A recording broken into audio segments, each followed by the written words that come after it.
"Please don't harm me, I can't walk," begged the woman's CEO. Then the unmarried dad modified the entirety. The lady's voice trembled via the damp, slim alley, sharp with desperation and worry. Rainwater glistened on the cracked pavement, pooling beneath her trembling frame. An automobile's headlights flared at the back of the figure drawing close her, casting his long shadow throughout the walls like a looming monster. The person's tempo turned into sluggish, deliberate, his fists clenched, his breath heavy. She curled up tighter, her whitened shape smeared with dust and tears, blonde hair clinging to her face.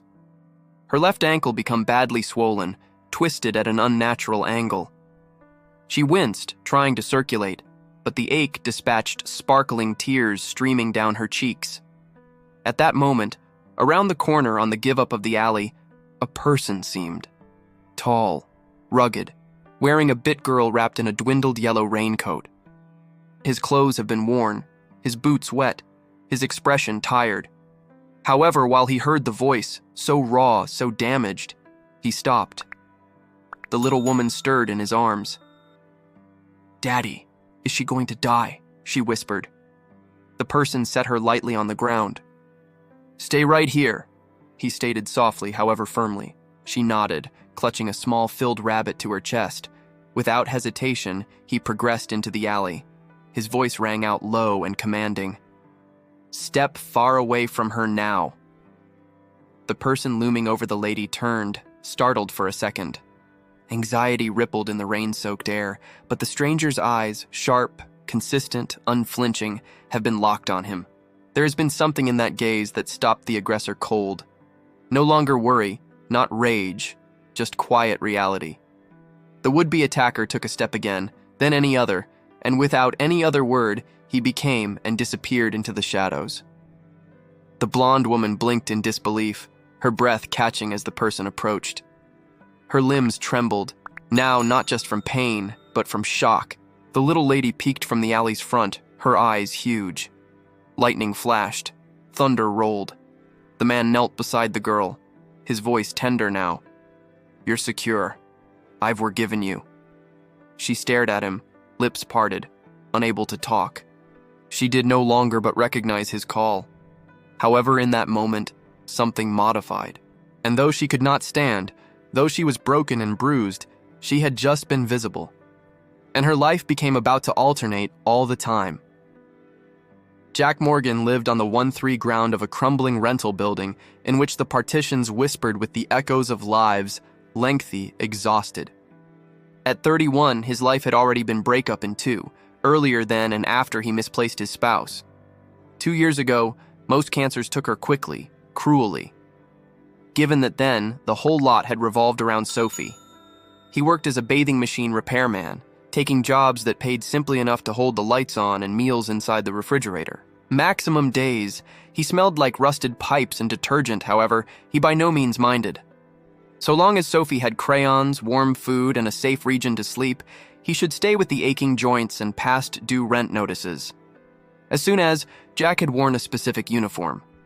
He was a rescue worker, a firefighter-paramedic with nerves of metallic and a coronary heart skilled to run toward hazard. There was an extended scar on his left arm, a souvenir from a burning residence in which he depulled a small lady out of the flames. He by no means mentioned it. Some reminiscences weren't meant to be honored. They have been meant to be carried quietly.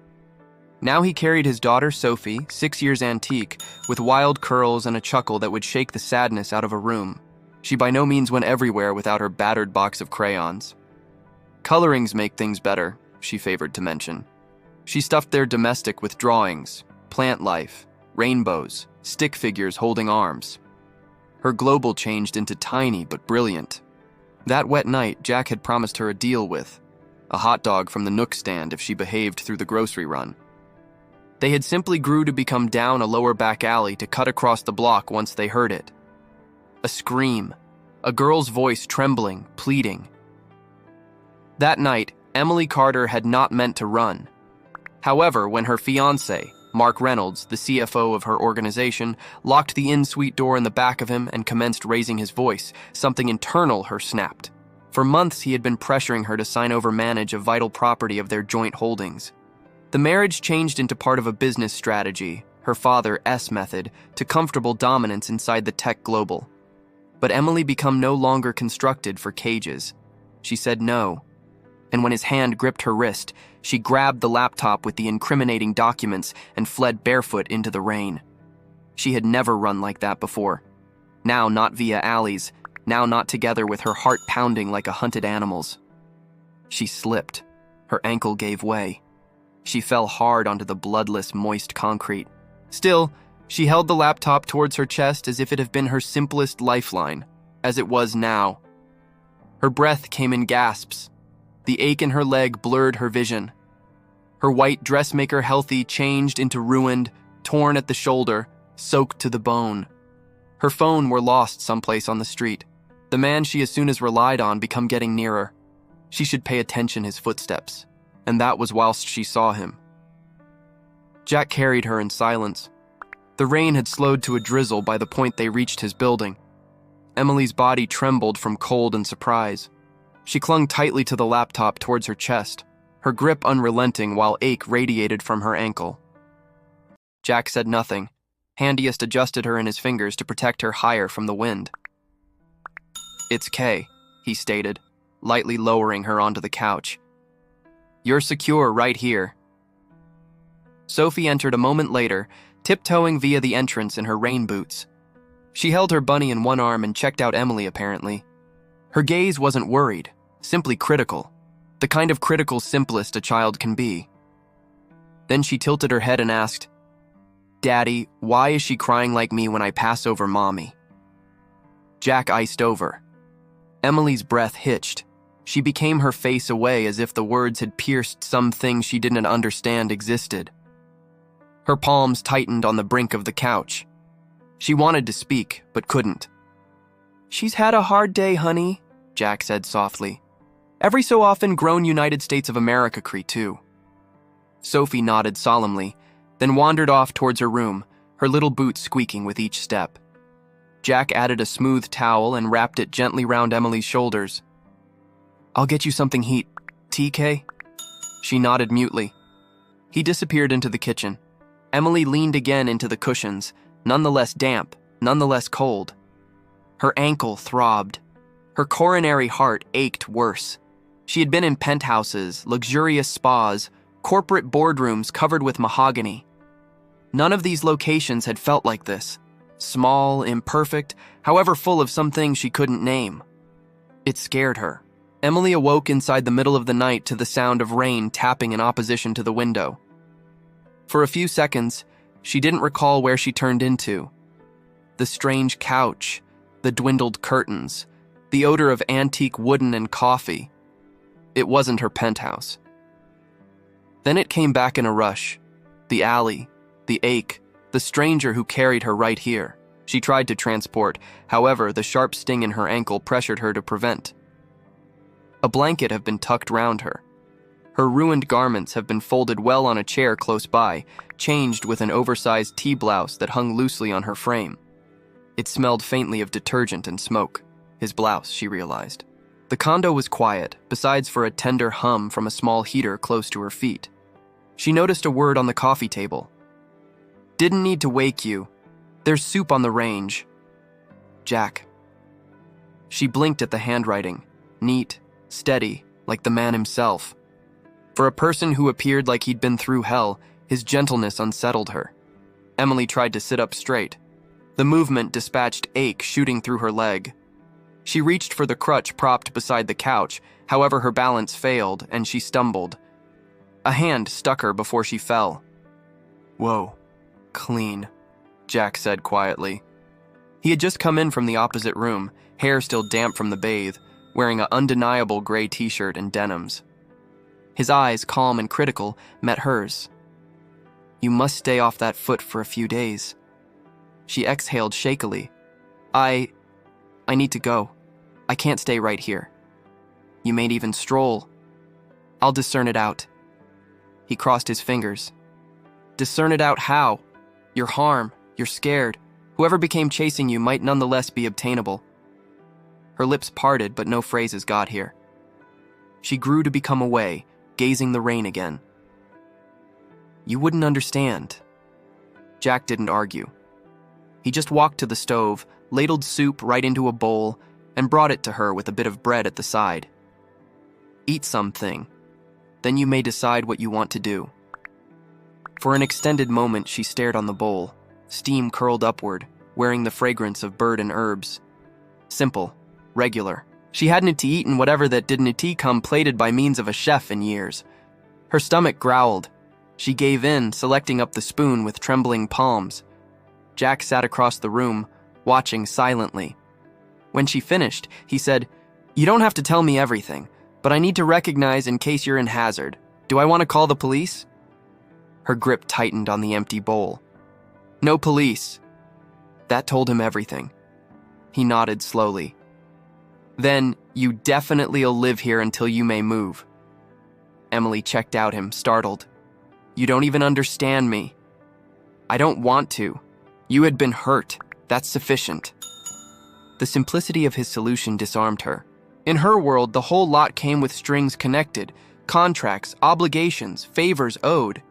However, this guy, this stranger, presented safety without soliciting for something and go back. She opened her mouth to thank him, but her throat closed alternatively. So she just nodded, silently. Sophie awakened early the following morning. She crept out of her room and saw Emily asleep once more on the sofa, ankle bandaged, computer clutched protectively in her arms. The little girl tiptoed closer, analyzing her face. "Daddy," she whispered, tugging on Jack's sleeve. "Is she a princess?" Jack smiled faintly. "Why do you watch that?" "She looks like the ones from my storybook, however sadder." He didn't solution, but the phrases stayed with him all morning. While Emily subsequently woke up once more, she found Sophie sitting at the coffee table, drawing. The girl seemed up with brilliant eyes. "Hello, I made you something." Emily blinked as Sophie held out a crayon drawing, 3 stick figures status under an umbrella. The tallest one had quick brown hair like Jack. The middle one had long yellow hair like Emily. The smallest held a bunny. "That's you," Sophie said, pointing to the yellow-haired determined.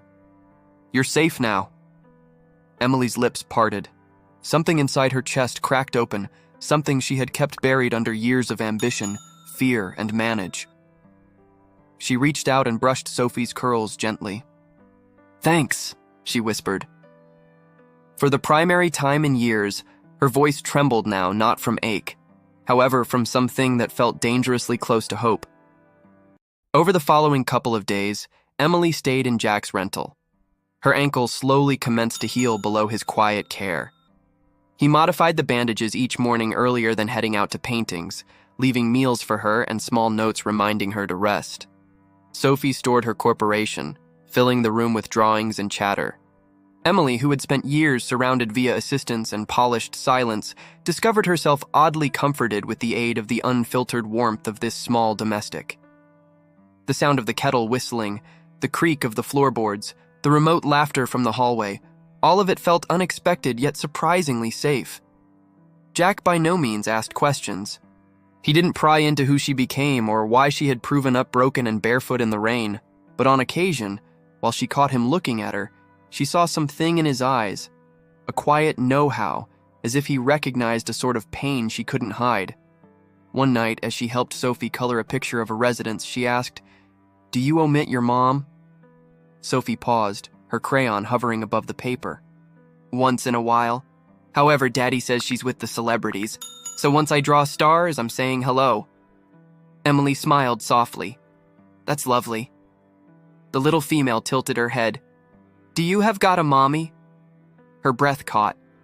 "She's long gone, too." Sophie idea for a second, then nodded seriously. "Then perhaps she's with the celebrities, too." Emily blinked back tears. Nobody had spoken to her like that when you consider that she became a baby, really, in reality, without judgment.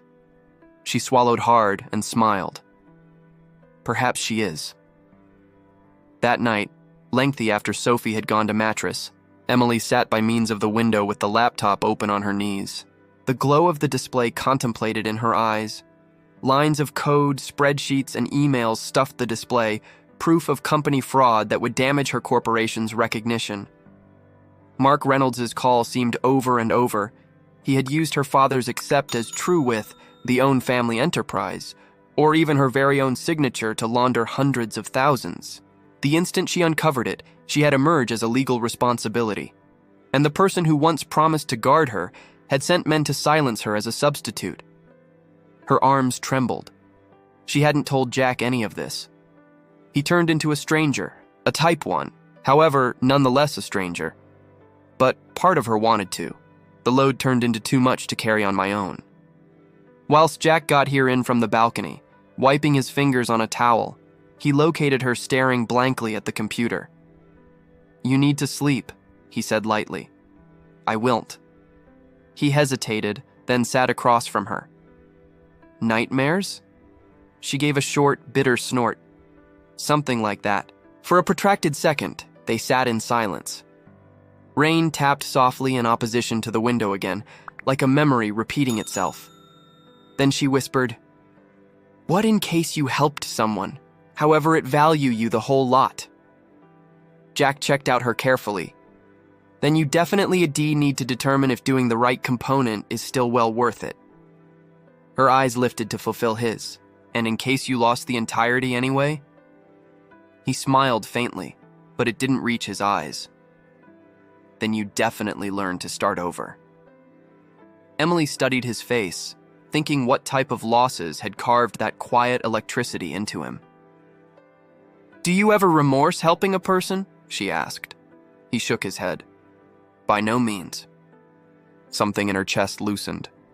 She wanted to tell him the whole thing, to confess what she had determined, what she turned into walking from, and how her entire existence were built on lies she hadn't even acknowledged existed. However, the phrases wouldn't come, but... Alternatively, she closed the computer and said softly, "Thanks." He checked out her. "For what?" "For now not asking who I am." He smiled, leaning lower back. "I parent you'll tell me whilst you're geared up." For the first time in days, Emily laughed quietly. "You're a bizarre guy, Jack Morgan," he grinned. "I've been instructed worse." For a moment, it almost felt like peace. But peace, Emily could quickly research, never lasts. 3 days later, the quiet recurring shattered. Jack had gone out for a morning restore task, and Sophie become at college. Emily turned into by myself in the apartment, status through the window with a mug of espresso, while she noticed it. A black sedan parked across the street. The equal type Mark Reynolds used to send for her. Her pulse quickened. She stepped lower back from the window. Maybe it changed into twist of fate. Perhaps not. Her telephone buzzed at the desk. It became a new quantity, but the message iced up her blood. "You mayn't disguise for all time, Emily. Come home earlier than someone receives hurt." She dropped the cell phone. Her breath came rapid, shallow. She grabbed the PC, shoving it into her bag. She needed to move. She couldn't drag Jack or Sophie into this. However, as she limped closer to the door, ache flaring in her. Nevertheless, recovery ankle, the door opened from the alternative aspect. Jack stood there, forehead furrowed. "In which are you going?" "I should leave," she stated fast.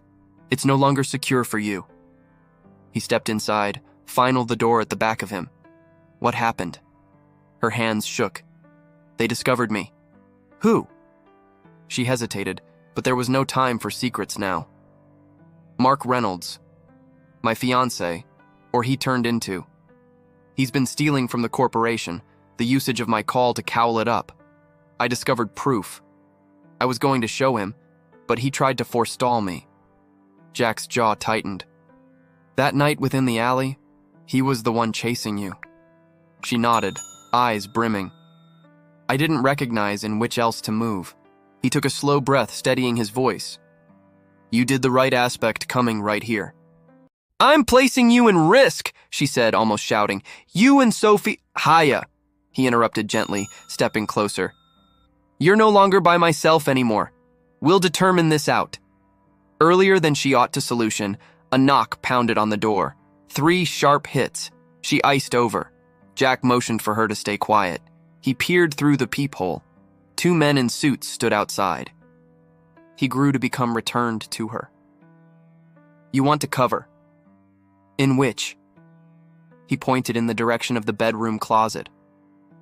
Pass. Don't make a sound. Emily limped quickly out of sight simply because the knocking grew louder.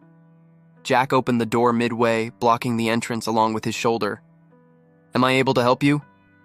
Jack Morgan, one of the guys requested. His tone became polite. However, his eyes weren't. Yeah. We're searching out a person, a girl, blonde, about this tall. The man held up a picture. Emily's corporate headshot, flawless smile and all. She's wanted for questioning about corporate theft. Jack's stomach became. Haven't seen her. The second one man leaned forward slightly. You certain? She was final spotted near this building. I said I haven't visible her. Jack's voice dropped lower, less assailable. Now except you have a warrant, you're trespassing. The guys exchanged glances. One slipped a card into Jack's hand. In case you see her, call us. It'll be higher for every person if she cooperates. They grew to become and left. Jack closed the door, locking it. Emily emerged a second later, trembling. They're with him! I figured. Tears welled in her eyes. Jack, I'm able to live.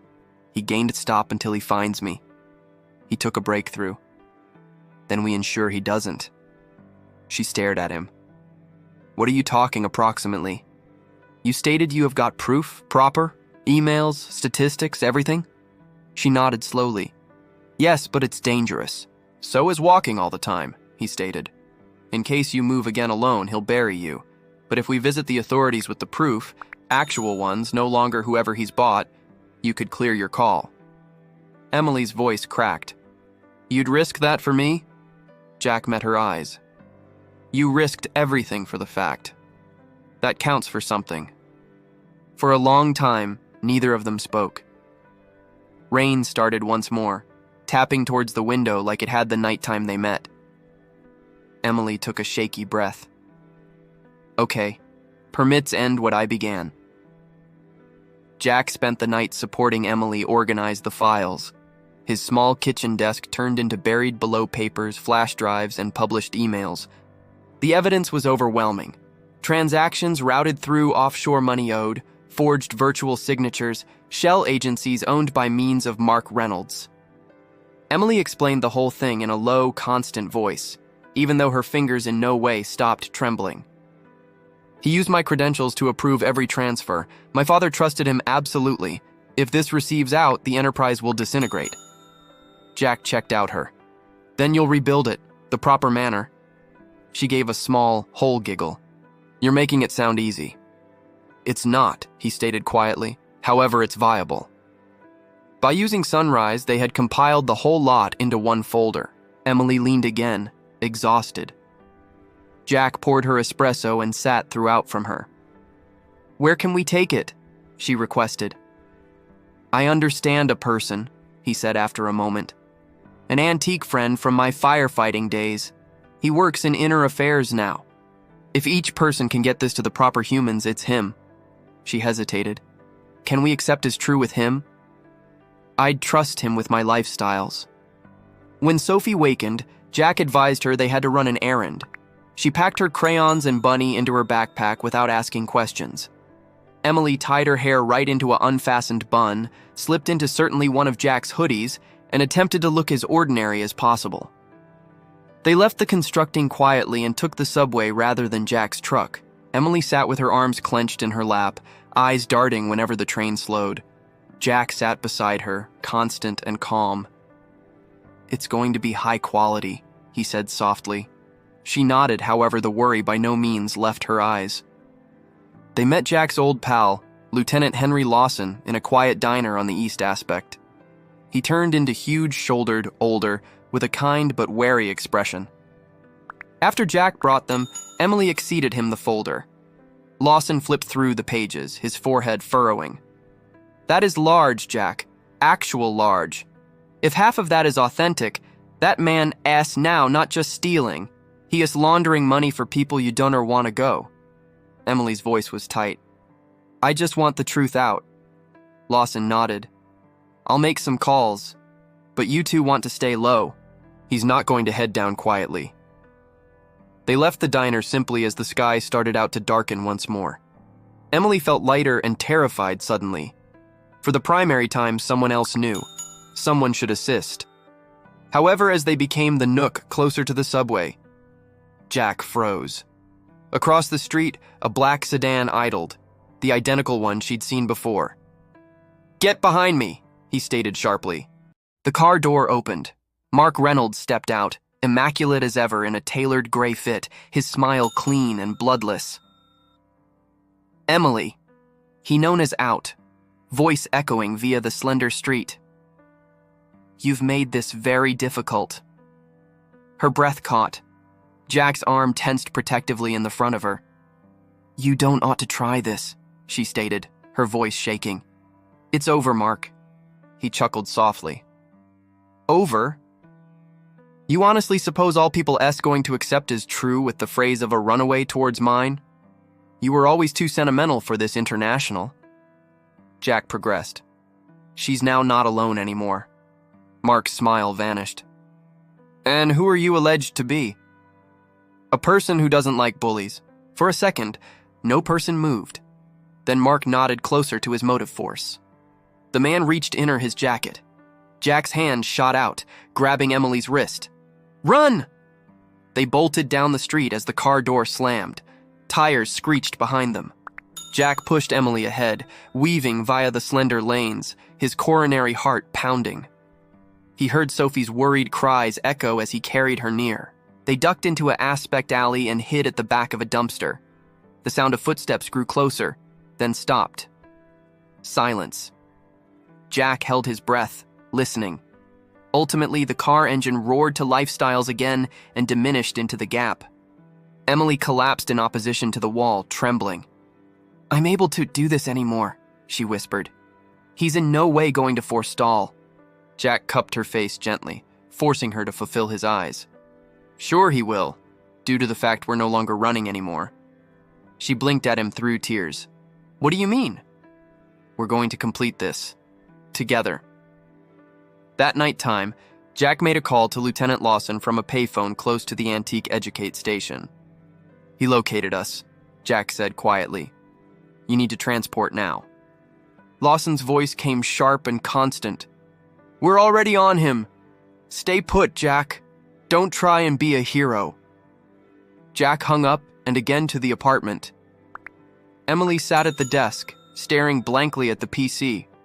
Sophie was asleep at the sofa, her little bunny tucked under her chin. Jack positioned his palms on the table. They're transferring in this night. Lawson's team will take him. Emily didn't look up. What if it doesn't work? What if he slips away once more? It'll paintings, Jack stated firmly. You probably did the proper issue. Her eyes lifted, searching his face. Do you ever get tired of being robust? He hesitated. Each day. However I do it besides. Something in her broke. She reached across the table and took his hand. Thanks, she whispered. For the whole thing. He squeezed her hands gently. You don't must thank me. Just promise me one factor. What? Don't disappear after this. She smiled faintly through her tears. I'll attempt. Hours surpassed. The town outdoor turned into quiet, too quiet. Emily couldn't sleep. She sat close to the window, watching headlights flicker across the wet pavement. Then, in the distance, sirens started out to wail. Her heart jumped. Jack stepped out onto the small balcony, phone pressed to his ear. After a protracted pause, he got here again internal. His expression advised her the whole thing. It's over, he stated softly. She stood slowly, the relief flooding via her so hard it almost knocked her down. They were given him? Jack nodded. Lawson said he's in custody. The files had been enough to fee him. He won't touch you once more. Emily protected her mouth, seeking to hold return the sob that escaped. Tears streamed down her face, but this time they weren't from worry. They were from launch. Jack stepped closer, and she or he didn't forestall him whilst he pulled her into his arms. For a long term, she simply cried towards his chest, the sound of the rain muffling everything else. When she subsequently pulled lower back, she seemed up at him. "I don't recognize the way to begin over." He smiled gently. "At some point at a time. That's how everybody does it." Sophie stirred at the couch and mumbled sleepily, "Daddy?" Jack grew to become, brushing a strand of hair from Emily's face. "Pass rest. You're safe now." She nodded, whispering, "Good night, Jack." He watched her limp toward the small room, her discern framed by using the dim light. The following morning, daylight broke via the clouds for the primary time in days. The air smelled easy, new. Sophie became already up, drawing again on the table. While Emily joined them, she smiled on the little girl's most modern photo, 3 figures beneath a brilliant yellow solar. Sophie looked up proudly. "That's us." Emily blinked. "Us?" "Yeah," Sophie said, pointing. "That's Daddy, that's me, and that's you. You're smiling now." Emily's throat tightened. She checked out Jack, who became watching quietly from the stove, coffee mug in hand. He gave her a small, understanding nod. For the first time in years, she smiled lower back, real, unguarded, loose. Epilogue. Months later, the headlines read, "Corporate Scandal Uncovered, CFO Arrested in Big Fraud Case." Emily Carter's name became cleared. She stepped down as CEO but stayed on as a representative, rebuilding what turned into left of her father's employer with integrity and calm solve. She nonetheless visited Jack's condo regularly, every now and then with takeout, on occasion just to look Sophie. Sooner or later, she stopped pretending it changed into temporary. Jack by no means requested her to stay. She simply did. And on quiet nights, whilst the rain fell softly against the windows, Emily might take a look at the small circle of relatives she had determined within the unlikeliest vicinity. A worn-down condo, a brave guy with kind eyes, and a little woman who believed in stars and recognized that beginning over wasn't approximately going back. It became about in the end being home.